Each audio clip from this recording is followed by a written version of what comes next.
Hello and welcome to another neighborhood training session.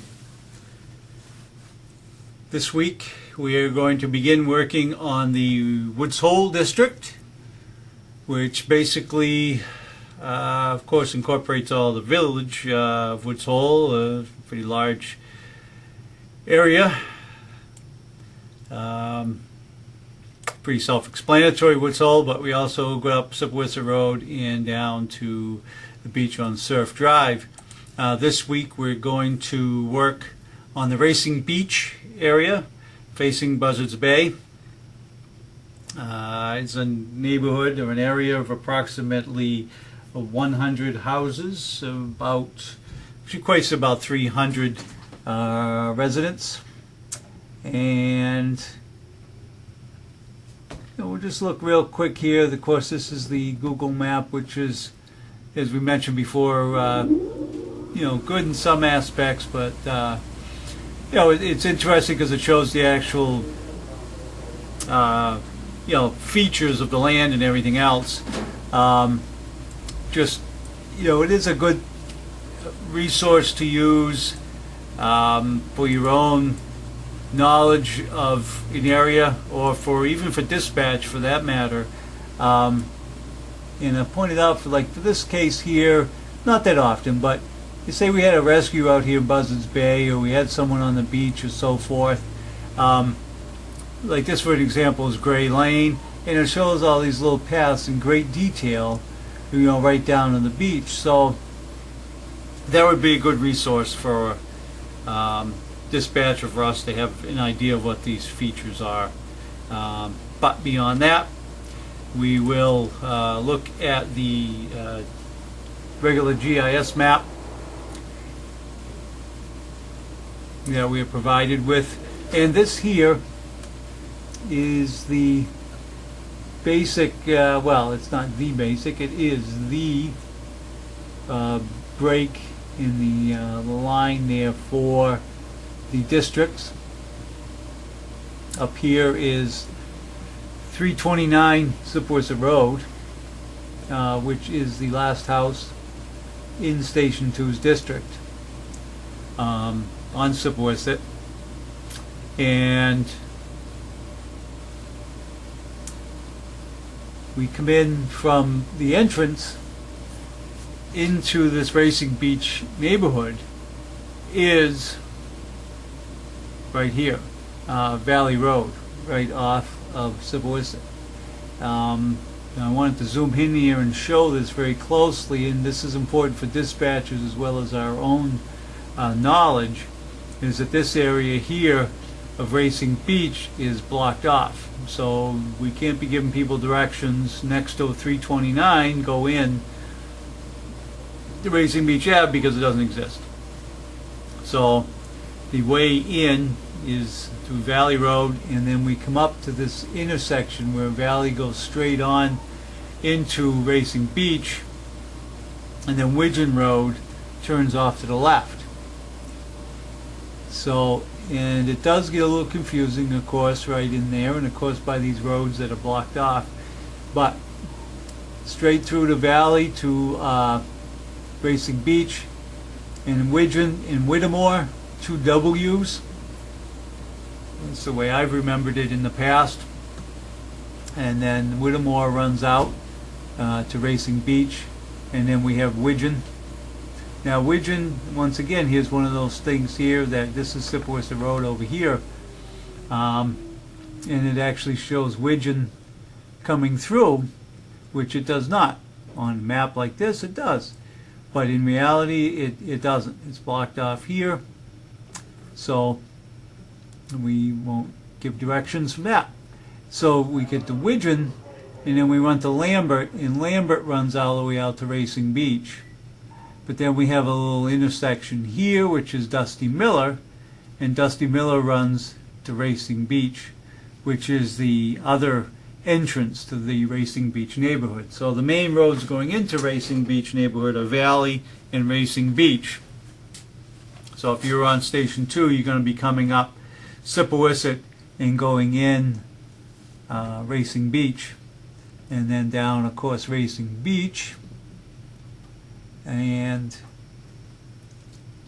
here we are at Valley, and of course Racing Beach runs all the way down here, but then it's blocked off. And as you can see, we have hydrants throughout the whole neighborhood. We have pretty good flows of hydrants, as I can see here. I see a few 1,000 flows. I see, we can look through here. This one here doesn't look that good. It looks like 410 gallons, 480 gallons. For some reason here, this are not as good. But here's another 1,000-gallon hydrant up there. But we have hydrants throughout, and that's the main issue. And there are no commercial houses in here. I mean, no commercial buildings. And if you drive through, it is all single-family wood frame.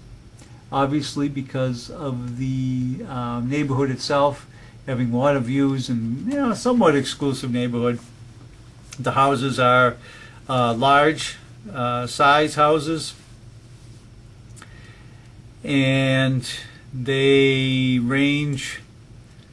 They range around quite a bit, probably between 1,000 square feet up to probably 4,000. I mean, here's one house here that's pretty substantial size, 2.5 story. I'd probably put that about 3,000 or 4,000 square feet house. And then we have another example of another house there, just a typical Cape Cod, the garage, probably 2,500 square feet. And just showing a few typical houses in there. This house here is at the very end of Gray Lane, which we will talk about in a moment. Just a short little road. Looks like a seasonal cottage type place, 2.5 story. Once again, about 2,000 square feet. And this is another house on Gray Lane that was recently built. It's probably 3,000 square foot. We'll talk briefly. Well, we did discuss the Racing Beach neighborhood. When we also talk about Racing Beach, we also want to talk about two little areas. Obviously, we have the Racing Beach neighborhood, but we have this road here called Gray Lane, which has about 9 houses on it.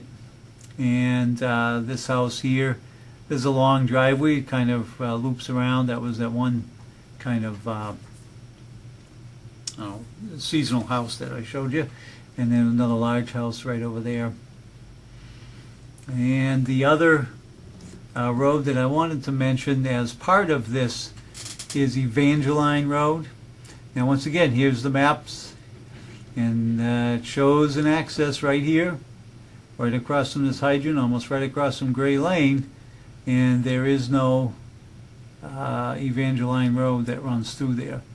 It's a driveway into this house here, so we can't be given directions from there. Evangeline Road is right over here, and it runs up. It's a very it's about 1 lane wide road, and it does go uphill, and then some of these houses are down actually in a little valley there, like this one here and this one over here are actually downhill. And these are all houses that are kind of tucked in the woods, and they're just a little tough to get to, but not a whole lot. But we need to be aware of Evangeline Road and that. All right, now we will just briefly touch on the water map here. Basically, this is the town just showing, we do have water throughout there where the mains go through. And we'll see that on Evangeline, right over here, that there is 1 hydrant, and that's it, right on the corner here. So I don't think it's beyond 1,200 feet, but it is just, just something that, be aware of, that the last 3 or 4 houses down at the end are going to have to be grabbed by this hydrant. up here, and Gray Lane itself does have 3 hydrants, which we saw. So from there we will take a look at the overview of the Racing Beach neighborhood. Whoops, there we go. Good job. All right, so we look at the Racing Beach neighborhood, and it is the Station 2 First Due District. Cypress Road is number 329 on up, and approximately 100 single-family dwellings, wood frame. Took a look through there. I would say that they're all wood frame.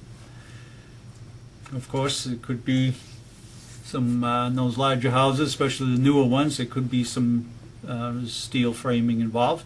The main roads, of course, are Sipawasset Road, and then the entrance roads, Valley and Racing Beach. And then we have Whittemore and Widgeon, the 2 W's that intersect. Widgeon comes right off of Valley, and then Whittemore runs off of Widgeon right to Racing Beach. And we have Lambert and Dusty Miller. We also talked about Evangeline and Gray Lane. Hazards: single-family dwellings, large houses, winding driveways, secluded homes. So the beach and the bay, basically, we've had a few rescues down in that area for people. I think one time we had a kayaker that was over in the water, and so we do familiar with that area of town. Right on the edge of Racing Beach Road itself is kind of a breakwater that's about 4 feet of stone that drops down, so it's a little tough access down right to the beach. Okay, response. This is the Station 2 response, as we mentioned. So there still is all of that, and then 22, 21, 24, and 26. Response distances in miles. Station 2 is 1.9 miles, so 2 miles. 5 minutes, 4 to 5 minutes. And then from Station 1 is only 2.7 miles to get to this area. So, there's almost 3 miles. There are areas in town that Station 1 covers that just by itself is 3 miles. So we can get there. Headquarters can get there in 7 minutes. And so this area here, if we do have a fire or a rescue, basically your second due help is right there very quickly, and there's a little bit of overlap. Third due, Station 4, is a little ways away, 4.3 miles, 10 minutes, a windy road. There's no real fast way to get there, so it does take a little bit of time for them to get there. And beyond that, Station 5, 6.6, and realistically about 14 minutes, and 3 just as much. So that about wraps up that neighborhood of Racing Beach. And stay safe and eat healthy.